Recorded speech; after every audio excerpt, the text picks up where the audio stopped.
Oi, pessoal!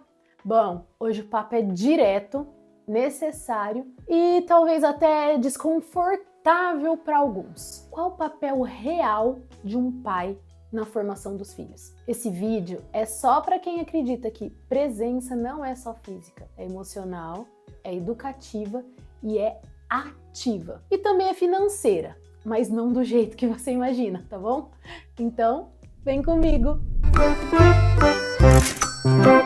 Bom, para começar esse vídeo, a gente vai falar sobre a figura, o arquétipo, o estereótipo da figura do pai ao longo da história. Durante décadas, o pai foi visto como provedor. Ao homem, ao pai, cabia trabalhar, trazer o sustento e pronto. A mãe cuidava do resto, da casa, da educação, das emoções, do dia a dia. Mas, gente, o mundo mudou. E se a gente quiser criar crianças mais fortes, mais conscientes e mais preparadas para a vida, os homens, os pais, principalmente, também precisam mudar. Bom, eu vou trazer aqui dados bem importantes. Mais de 5.500.000 crianças no Brasil não têm o nome do pai na certidão de nascimento, ou seja, abandono paterno. Quase 9 em cada 10 famílias solo são lideradas por mulheres. E mesmo entre pais presentes, ainda a gente observa, e é cultural, a gente vê muita desconexão afetiva. Só que ao mesmo tempo em que a gente tem o cenário, a neurociência avançou, os estudos estão aí para comprovar e eles demonstram completamente o oposto. Qual que é o papel do pai segundo a neurociência? Bom, as pesquisas mais recentes mostram que a presença ativa do pai está diretamente ligada ao desenvolvimento da empatia, a regulação emocional e, gente, principalmente a autoestima da criança. Eu vou mencionar aqui, tem vários estudos, vocês podem pesquisar, vou deixar algumas referências no vídeo, mas hoje eu vou usar um estudo da Universidade de Oxford, que foi realizado em 2017, e revelou que crianças com pais envolvidos no cuidado cotidiano apresentam maior desenvolvimento cognitivo e menor incidência de problemas de comportamento. Eu gosto de trazer aquela máxima, não é sobre dar o peixe. Muita gente que trabalha com educação fala isso, com educação financeira também. Não é sobre dar o peixe, é sobre ensinar a pescar. Melhor do que você como pai é trabalhar demais, conquistar uma riqueza e deixar uma herança pro seu filho. É melhor você ensinar ele a pescar, investindo na educação financeira. Mas eu vou trazer um outro olhar sobre essa questão de é melhor dar o peixe ou ensinar a pescar? Sabe qual é esse olhar? Não é só sobre ensinar a pescar. É sobre pescar junto. Essa frase de, eu vou ensinar meu filho a pescar, vou dar as ferramentas, vou educar ele com autonomia, ela faz sentido, mas só se o pai estiver ao lado. Dar o peixe é fácil, ensinar a pescar você pode até terceirizar, mas pescar junto exige tempo, escuta, paciência e o mais importante, dar exemplo. A educação financeira que eu defendo começa assim, com um vínculo, com afeto, com um pai que mostra com atitudes, sendo quem ele é, qual que é o valor das escolhas, o valor do trabalho, o valor da família. E o que significa, na prática, um pai conseguir ser ativo, a gente trazendo aqui para o contexto da educação financeira. Claro, e como eu posso exercer a paternidade ativa e trazer a educação financeira para o meu filho? Eu vou trazer aqui algumas recomendações para vocês, para que esse vídeo não fique só um chacoalhão, só chamando os pais sem dar nada prático em troca, tá bom? Eu vou trazer aqui agora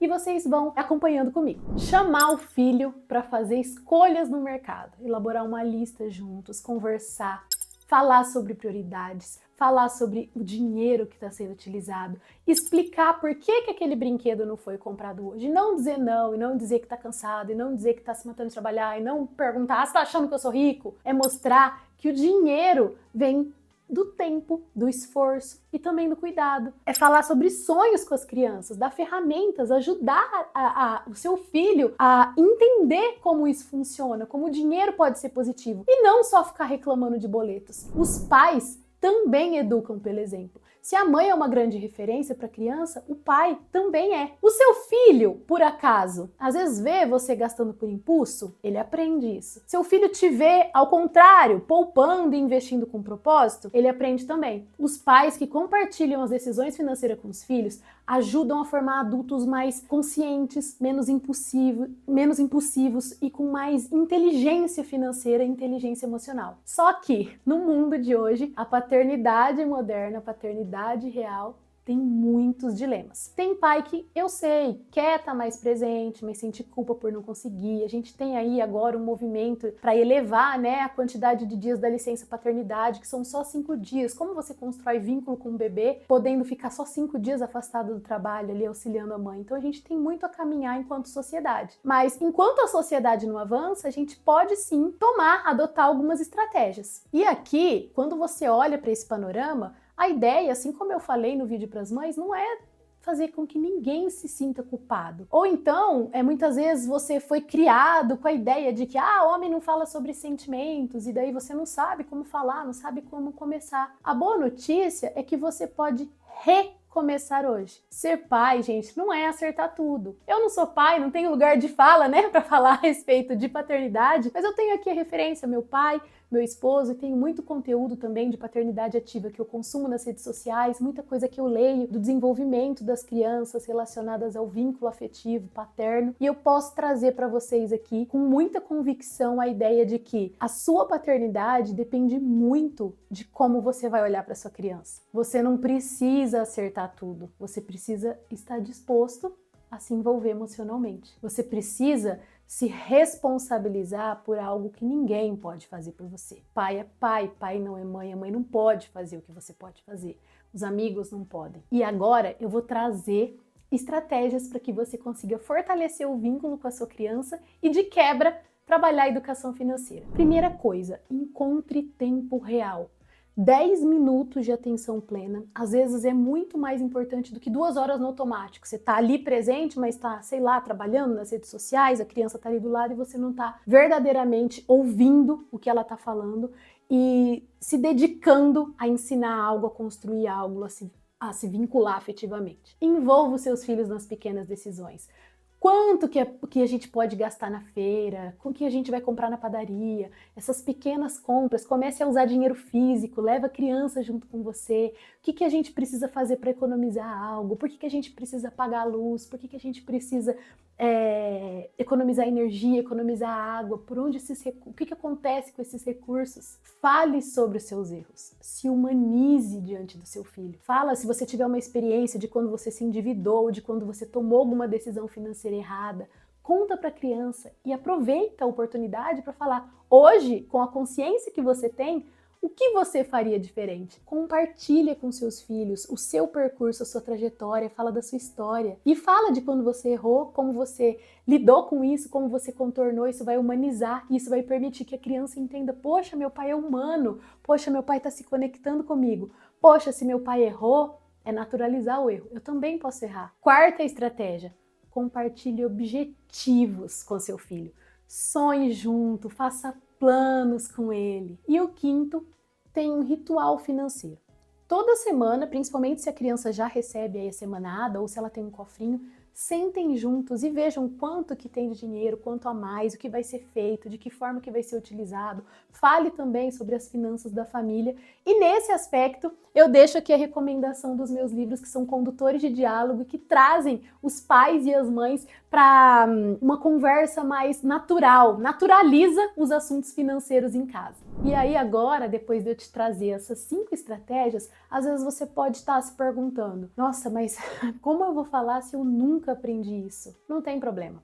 Você também não precisa ser perfeito. Você só precisa estar disposto a aprender com seu filho. Demonstrar para ele que enquanto a gente ensina, a gente também aprende. Isso é natural, isso é saudável. Ser pai não é sobre saber tudo, não é sobre vestir o estereótipo do super-herói, é sobre estar junto na jornada, é sobre dar as mãos pro seu filho. Se esse vídeo fez sentido para você, compartilha com outro pai que você admira, ou com aquele pai que você acha que precisa ouvir isso. Ou se você é mãe e às vezes ficou aqui ouvindo esse vídeo de curiosa, manda esse vídeo pro pai da sua criança. E lembre, gente, a gente precisa ter isso sempre em mente. Educar financeiramente é mais do que dar um cofrinho, oferecer mesada. É construir, junto com a criança, a capacidade de pensar, de escolher, que é o mais importante, e a partir disso, viver com mais consciência e mais equilíbrio. Posso contar com você aí que é pai e que ficou aqui até o final do vídeo? Compartilha esse vídeo, deixa aqui nos comentários alguma experiência sua de paternidade que envolva a educação financeira. A gente vai adorar saber e você pode, com a sua experiência, ajudar outras famílias, tá bom? Um beijo e até o próximo vídeo!